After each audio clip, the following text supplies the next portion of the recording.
Good morning. I will be reading from Luke 5, 1 through 11. One day, as Jesus was standing by Lake Gennesaret, the people were crowding around him to listen to the word of God.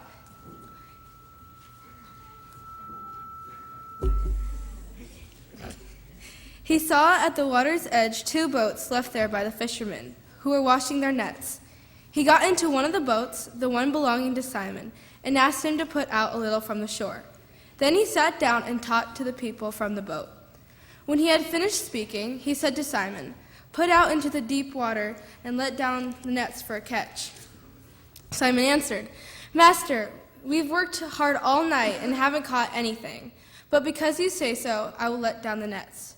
When they had done so, they caught such a large number of fish that their nets began to break. So they signaled their partners in the other boat to come and help them, and they came and filled both boats so full that they began to sink. When Simon Peter saw this, he fell at Jesus' knees and said, "Go away from me, Lord, I am a sinful man."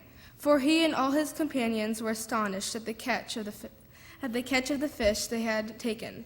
And so were James and John, the son of Zebedee, Simon's parents. Then Jesus said to Simon, "Don't be afraid. From now on you will fish for people." So they pulled their boats up on shore, left everything, and followed him.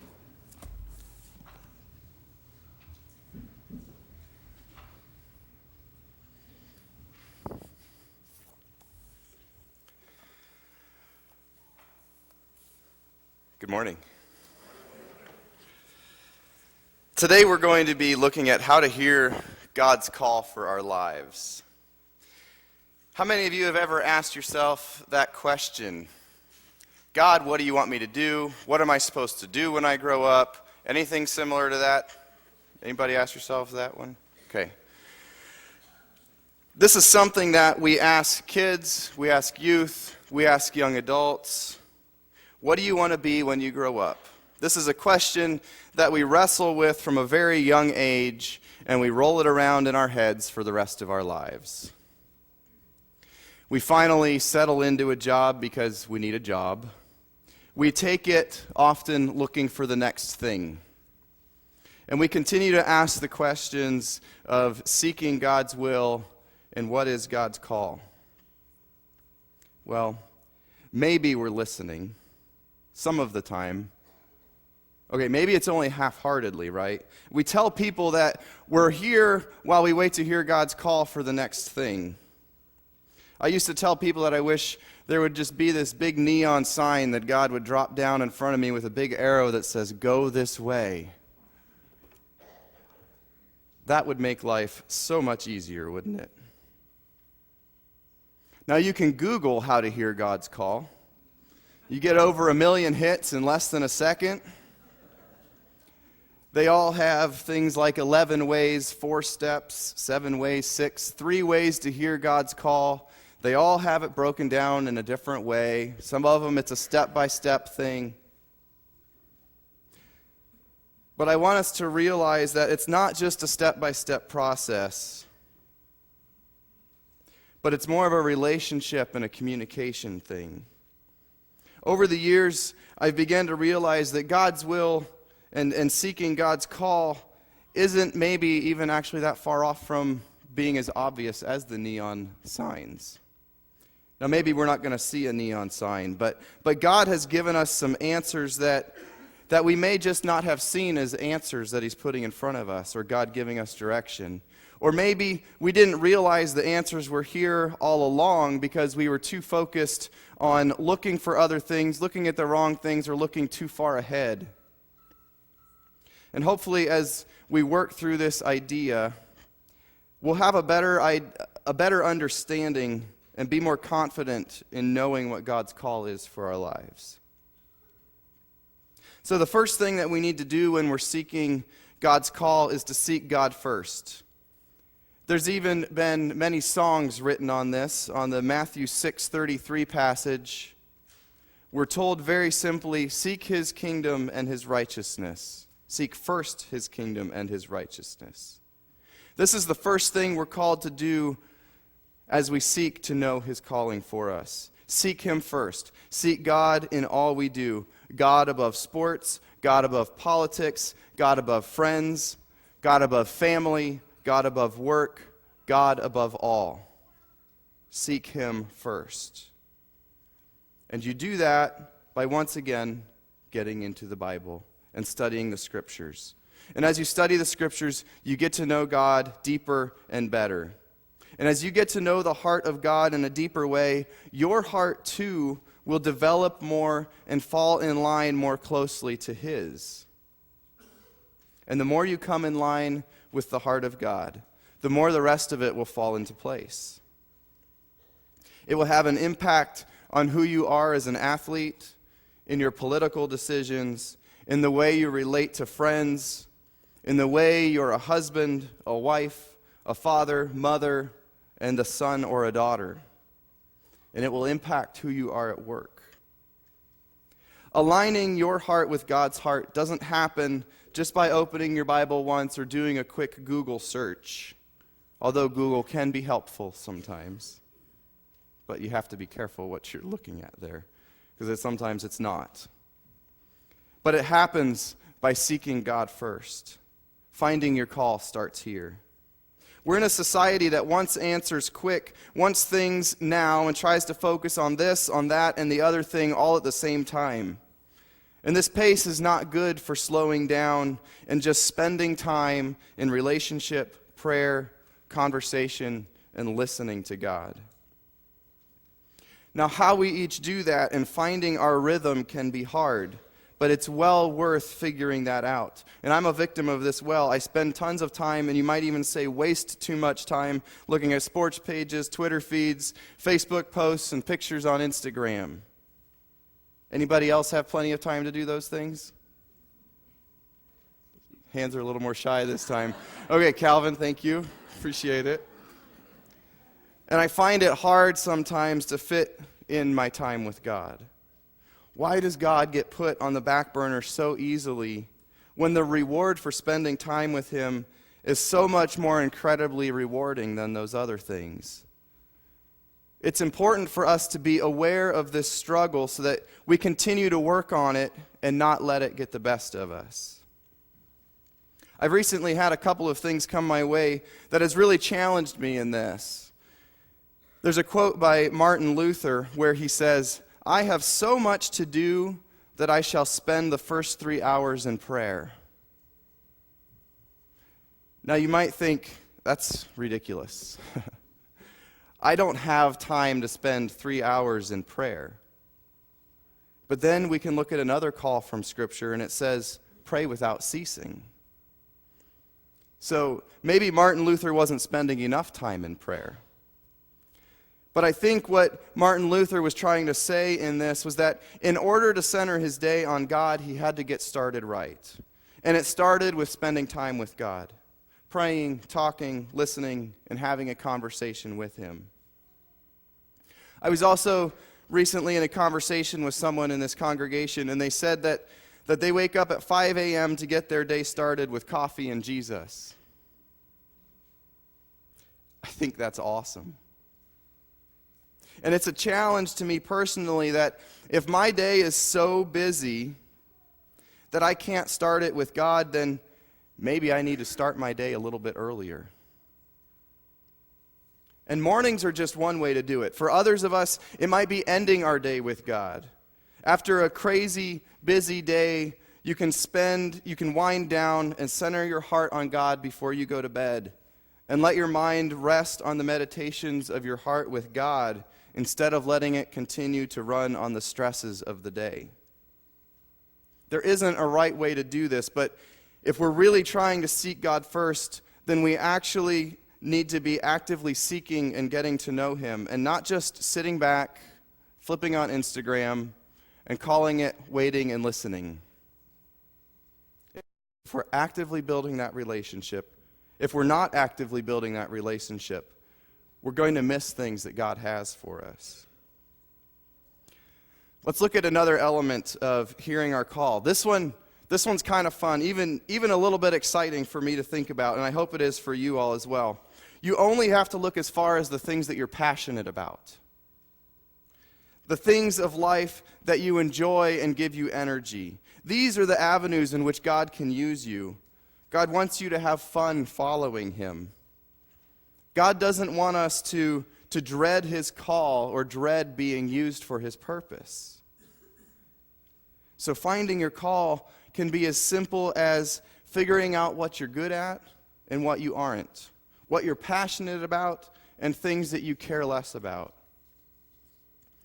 Figuring these things out can help us look at ways in which God can and will use us. And it's fun to think about how God might use what you already enjoy and are good at to fulfill his call. This is why I wanted you all to dress a little bit differently today. Dress in clothes you wear to work or as for hobbies that you might have. These things are a big part of who you are. And God can and will use you in whatever it is that you're doing now. You don't need to be looking for something big or something new or different than what you're already doing. If you have something that you enjoy and are passionate about, look at how you can bring God along in these passions. How can you use your passions and the things that you're already involved in to bring glory back to God for giving you those interests and abilities?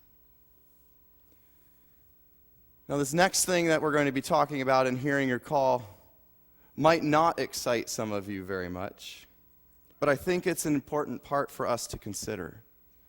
And that's to be faithful in your current employment. Be faithful in what you have been given. Now, I want us to look at the passage that Sydney read for us and take a look at these fishermen that were introduced. We quickly usually jump to the end of the story where Jesus calls them and they follow. And we see them responding by following. But first, he actually had them continue doing what it is that they normally do. So Jesus is on a beach. He's talking with a big crowd of people. And the crowd just keeps gathering bigger and bigger. And they're pressing forward. And he's running out of beach space. And he looks over and sees Simon and his buddy on the side cleaning up their fisher nets, not using their boat at the time. And he says, "Hey, Simon." Well, he didn't. Well, maybe he called him by name, but that would have probably got his attention. But he said, "Hey, do you mind taking me out in the water on your boat?" Sure, they didn't have any fish to clean up because they hadn't caught anything that morning. So Simon and his friend take him out in a boat, and they have front row seats. They're kind of a captive audience. They can't get away at that point, even if they didn't like what Jesus was saying. But with what they heard that day and seeing Jesus and getting to know who he is even just a little bit, they began to be intrigued a little bit with this man. And now let's look at the next part of the story. Jesus wraps up talking to the crowd, and he sits down in the boat. So Simon and his friend start rowing back to shore. And Jesus says, "Hey, wait a second. You think we could go fishing?" And he might have seen the perplexed look on their faces. And he says, I grew up a carpenter. We didn't go fishing. We were making furniture all the time. I've always wanted to go while we're here. Do you think we could throw the nets in? Now, these guys aren't quite so thrilled anymore. They probably felt small in person being next to him because of their status. They had most likely not made it past a certain point in school and been sent on to learn a trade.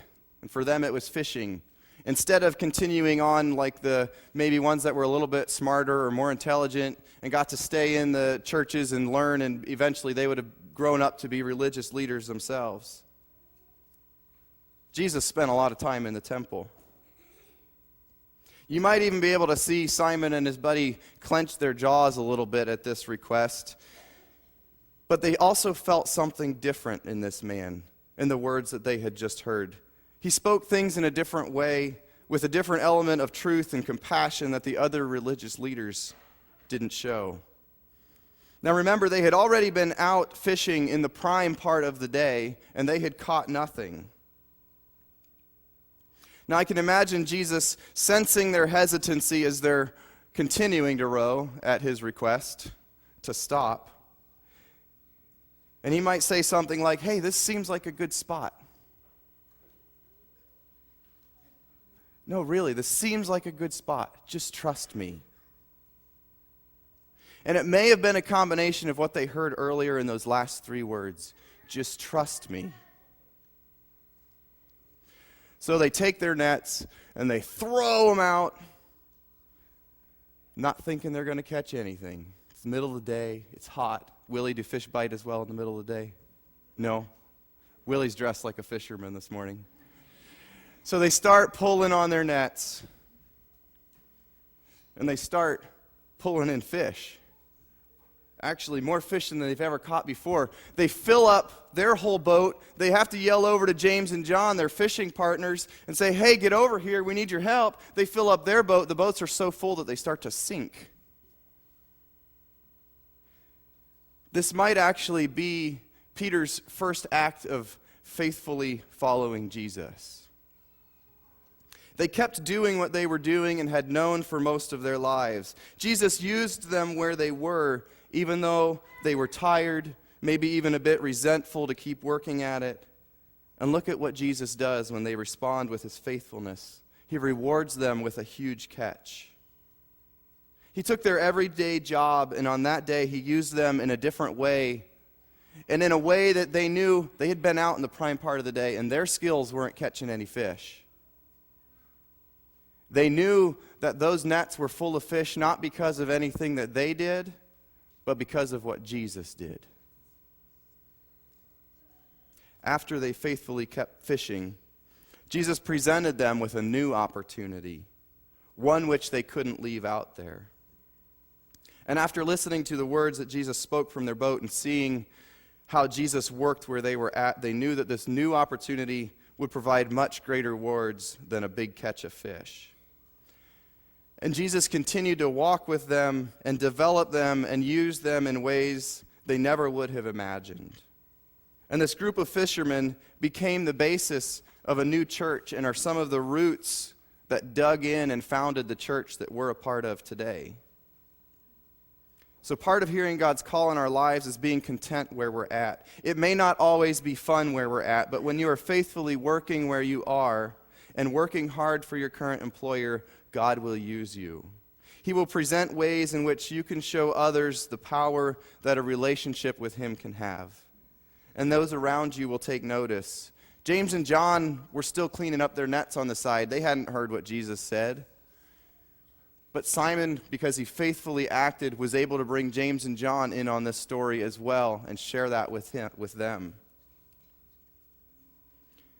Again, this doesn't mean you must like your current job. You may not like your job, but that's not what we're saying. God's simply asking us to be faithful in it and be aware of opportunities that he might be presenting to you.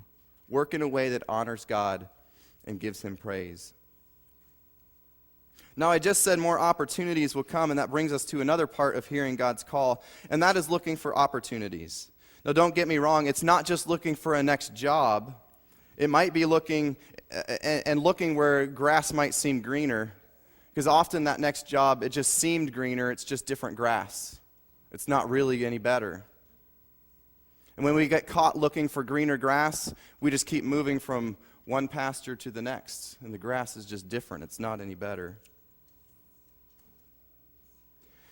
Opportunities might fall into place where you're at, and we need to be faithful to those. But opportunities might also be something completely new and different as well. A new vocation, a new hobby. And as you look at these new opportunities, it's good to get other people involved as well. Processing opportunities and next steps with other people can be a very helpful tool in helping discern God's call for you. Other people can offer more perspectives, identify red flags, and help see green lights. Bringing other people along in looking at opportunities will also generate a support system for you as you dive into new ventures and opportunities of following God's call. Also, in looking at opportunities, I want us to look at one more element of this, and that is don't put limits on God. You might see a potential opportunity and brush it aside because it's not very exciting. You don't think you would be good at it, or you simply just don't want to.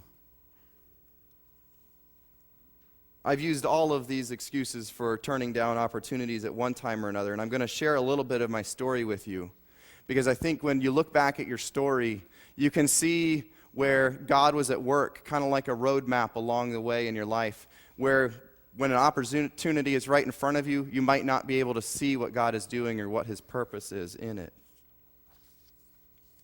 So here's a little of my story. It starts when I was about 6 to 8 years old. Went to Bible school in Dalton, Ohio. I see some Ohio friends back there. Thank you, Reinhardts.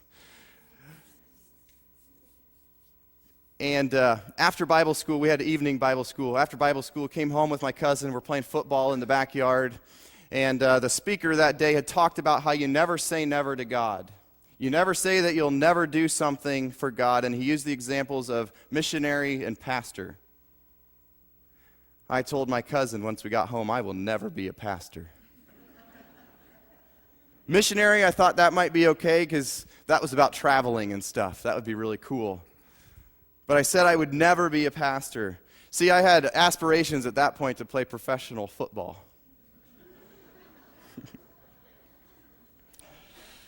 God has a sense of humor, doesn't he? And God opened and closed doors, and it didn't take long for the football door to close because I went to a middle school and high school that didn't have football.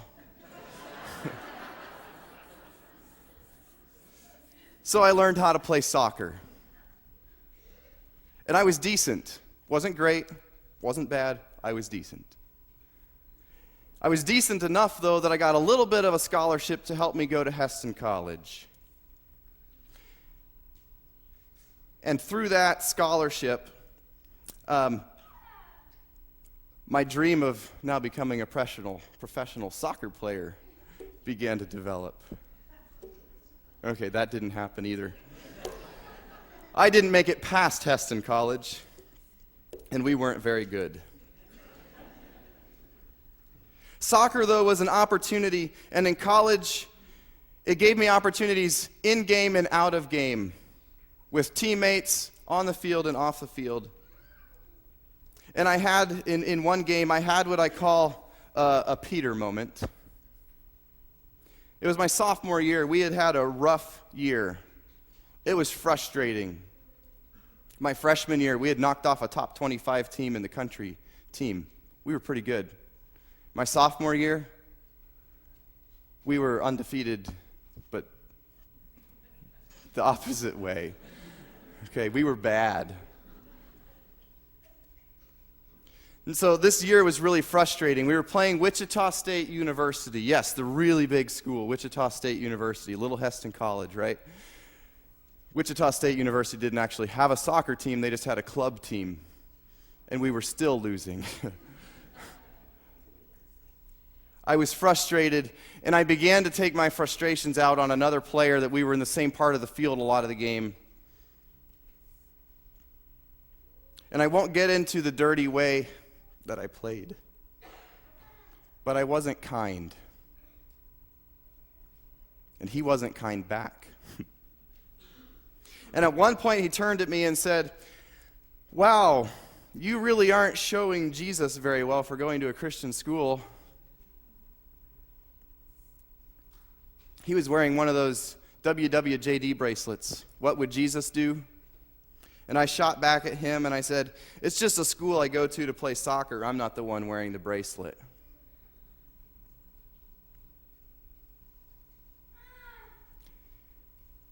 In that moment, I missed an opportunity. I didn't just turn the opportunity down, I denied Christ. And as soon as I did it, I could almost hear the rooster crow. I'm thankful, though, that God didn't give up on Peter. And God reinstated Peter later when he asked him 3 times, one for each time that he denied him, "Peter, do you love me?" And Peter responded each time with, "Yes, Lord, you know I love you." And then God gave him a new call, "Then feed my sheep." What he means by that is go tell my story. Peter missed an opportunity when he was asked if he knew Christ, and he denied him. Peter missed an opportunity to defend who Christ was and to share who he was with somebody who was questioning. And yet he was still used by God and given new opportunities, of which he became a rock in forming the basis of the church today. And God will keep giving us opportunities, whether we miss them or not. He's going to keep putting opportunities in our way for us to grab hold of. And so God got me playing soccer instead of football, and that started me on that path. Got me to Heston College, where I got in with friends who were interested in church and who had connections at Mennonite camps. And then God gave me an opportunity to be a camp counselor. And this is where God started the path of working through some of my weaknesses.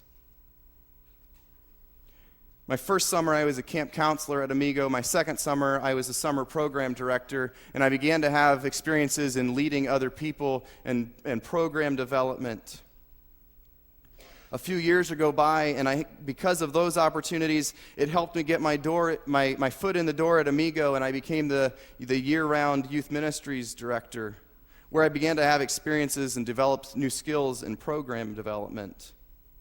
And I had some of my first experiences with, even though as a kid I was terrified to get up in front of other people and talk, and I got tongue-tied all the time, I began to have times where I had to stand up in front of people and talk for short amount of time. I continued, though, to put limits on God along the way. I would say, I'll do this if I don't have to do that. And so in my time at Amigo, as in my role, I would put the giving instructions and stuff at winter youth retreats. I would pass that on to one of my program assistants, and I would call it leadership development. That way I didn't have to be up in front of people. And I continued to push back, but God kept pushing gently, giving me more and more opportunities. And he took that kid that said he would never be a pastor and who struggled talking in front of people, and he made him into a pastor, even one who preaches from time to time. And this is my story. And I'm guessing, though, that any one of us in this room can look back at the path at which we came, and we can see where God put opportunities in our way, some we took and some we didn't, and how that shaped who we are now. And he's continuing to do that. He's continuing to give us opportunities, whether you're in elementary school or whether you're retired or somewhere in between. God is still at work in each of our lives, developing us where we are now for something that he may have planned in the future. And we need to remain open to these new opportunities. And when we get our insecurities out of the way and let God lead us through them, that's really when we can see and know that God was at work in that. Now, another way to check about God's call for our lives is that his call will never contradict the Bible. And as you see, we've made a full circle in this sermon. It starts with the Bible and getting to know the heart of God. And it includes being faithful in where we're at and what he's given us and where we are now. It moves through looking at opportunities and processing those opportunities with friends and other people that you trust. It includes not letting our self-imposed limits get in the way of God's work. And it also includes checking that call with the Bible. If it doesn't check out here, then it's probably a flesh thing and not a Spirit of God thing. And we shouldn't give it another look. I have just a couple more thoughts quick before we close. One passage that has given me great peace in wondering where God is wanting me to go or what God is wanting me to do is the passage from Isaiah chapter 30, verse 21. Whether you turn to the right or the left, you'll hear a voice behind you saying, "This is the way, walk in it." This passage has given me peace as it takes the focus off of making sure I'm doing the exact right thing, and knowing that when I continue to seek him first and share his love in all I do, then God is going to be walking with me, supporting me, and working with me in whatever I do. We don't have to get caught up in whether or not we're going into the right vocation, the right mission agency, or going to the right church. Because if we're seeking him first, then God will use us to further his kingdom where we're at. To close, we can sum up seeking God's call on our lives with two things. God's call is for us to know him, to seek him and align our hearts to become like his. And the second part of the call is to make him known, to live a life that shares his love and the greatness that is found in him with those around us. Our call is to do this in all we do, whether it's our hobbies, our vocations, in the halls or classrooms at school, or on a sports field. To know him and to make him known, that is our call. How we do that will take different forms. But if we're seeking to know him and make him known in all we do, then he will be there with us, supporting us and encouraging us along the way. Rolene will be coming forward at this time to lead us in our closing hymn. 395, I believe it is, Here I Am, Lord.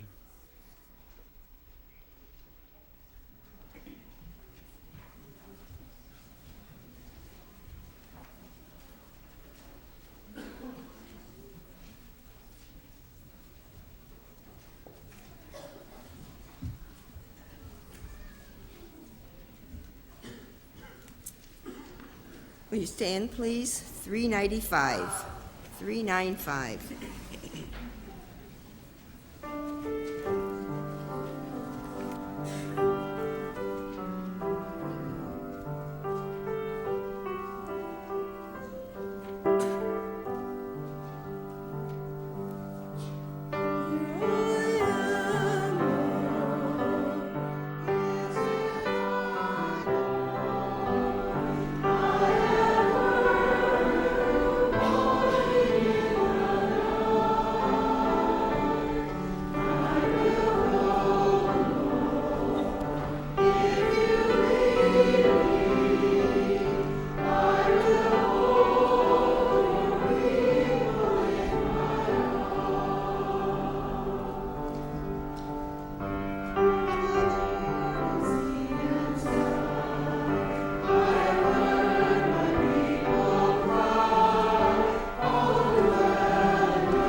As we go today and as we